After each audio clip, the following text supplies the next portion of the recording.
জামাই খাচ্ছে এখন, জামাই ষষ্ঠীর পরের দিন।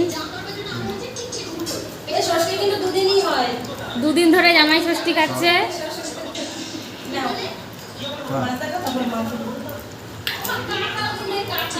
একদিন নিজের শ্বশুর বাড়ি, একদিন মামা শ্বশুর বাড়ি। জামাইয়ের খাওয়ার দিকে মন, কোনো দিকে আর তাকাচ্ছে না।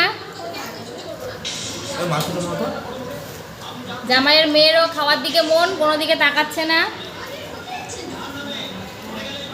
ত্রয়ম্বিকা কি খাচ্ছ বলে দাও, আপনি কি খাচ্ছেন? জামাইয়ের শাশুড়িও খাওয়ার দিকে মন, কোনো দিকে কেউ তাকাচ্ছে না, এত খিদে পেয়ে গেছে।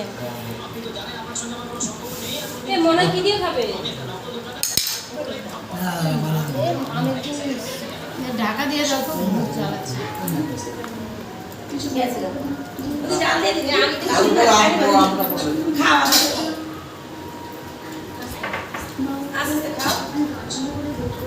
আর ও কি বাস করে না?